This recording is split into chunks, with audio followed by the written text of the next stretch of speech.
What's up, everybody? Welcome back to Understanding the Reason. I'm your host, Jerome Majette.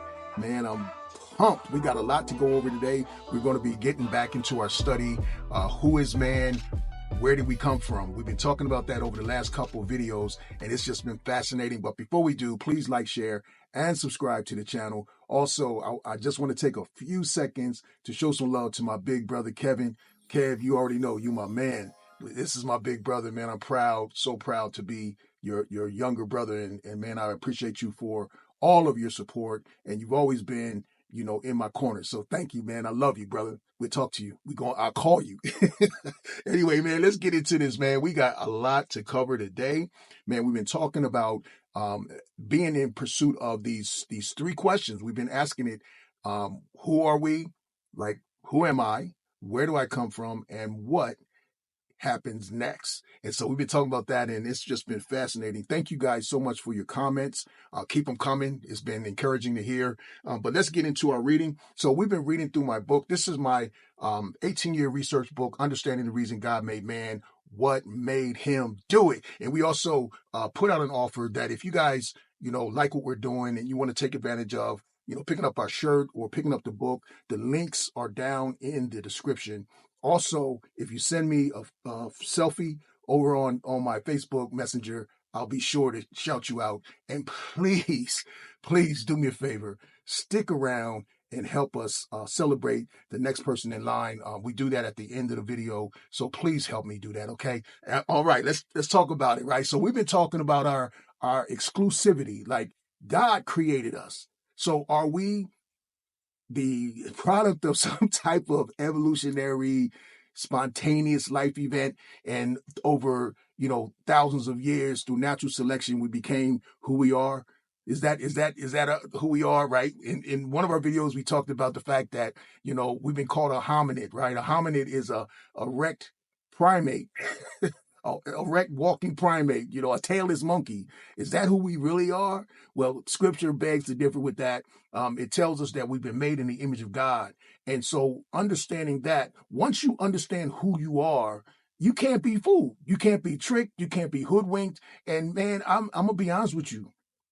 I know that science has a lot of good answers to some great questions, but no, I refuse to accept that I'm a monkey, that I come from monkeys, especially since we've been talking about the law of reciprocity and the seed principle under that law, right? So we've been really focusing on that. So we're going to read a little bit more in my book. And if you have a copy of it, please go ahead and break yours out, and let's do this together, okay? So we were talking about this idea of the one source theory. It's called homology, right? So homology suggests that, there was this big bang, and then of course there was this one source, and from that source grew all of these different branches from this tree, and the tree is called the polygenic tree. So biologists actually use it in their argument to present molecular evidence to support the theory of evolution. This idea of a tree of life arose from the idea that all life progresses from lower to higher life forms, right? So like we went from an ape, and then we kind of migrated our way up to who we are right now. So we transmuted into the human species, is what science is attempting to tell us, right? Well, it's very difficult to understand that, because the scripture says that God created every kind. And so the law of reciprocity stipulates that everything reproduces after its own kind, whose seed is in itself. So that suggests that there is not a single source that we came from, that we're separate. There's separate avenues whereby each kind propagated its kind in the earth under the seed principle. So we want to be careful when we start thinking in terms of, well, science is giving us the answers. It's not. It's not. Homology, what homology actually does is it confirms the fact that each kind has its own kind that come from that kind. So in other words, the last time we talked about this, the wolf is the same kind as a domestic dog, but is a domestic dog a wolf? No, it's a kind, right? So it's, if we look at this thing from the standpoint of how many different variations of apples are there, right? They're of the same kind, but the seed itself has the blueprint for that kind. So it's not like they started out as a red apple, right? Started out as a red apple and then mutated into a golden apple. Well, that's not how this genetic information is passed from one species to the next. Now, what I can say is that there is evidence that from the humankind, based on the directive of God to be fruitful, multiply, and subdue the earth. So subdue the earth simply means live everywhere on the planet.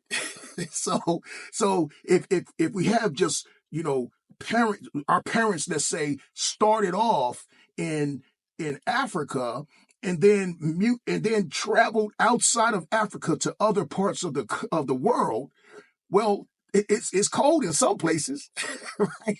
It's frigid in other places, right? It's tropical in other places, right? So it's possible, based on subdue the earth, that suggests that from one source, from one single blood source, God created all men to live on the planet in various parts of the planet, and through genetic markers, we're able to adapt to our environment and to the climate, based on climates.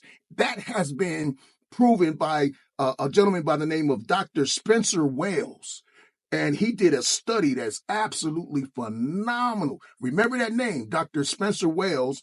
And he actually did this groundbreaking study on the evolution of man and how he was able to adapt to his environment through these genetic markers. And that created the various races of the humankind. That makes sense? So we're still of the same kind. We just have a rainbow of colors.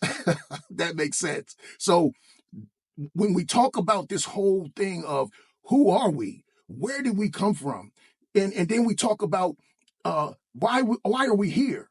What is our purpose and what happens next? Well, it leads to the Creator's intent to put us on the planet, and we're walking and moving towards that every single time we get on these videos, and it's going to get deep, man. So make sure, listen, I was telling you guys earlier, get your notes, get your notes, because we're going to start really digging into this thing, because it's important that we understand who we are. Some of us don't really know this. The scripture says that the very hairs on our head is numbered. That means that you and I are special to the Creator. We didn't come from apes. Apes didn't come from us. And look, and here's the other part. If that's true, how come it's not happening now? That's what we got to ask. We got to ask these kind of questions. Who put us here? God is a spirit.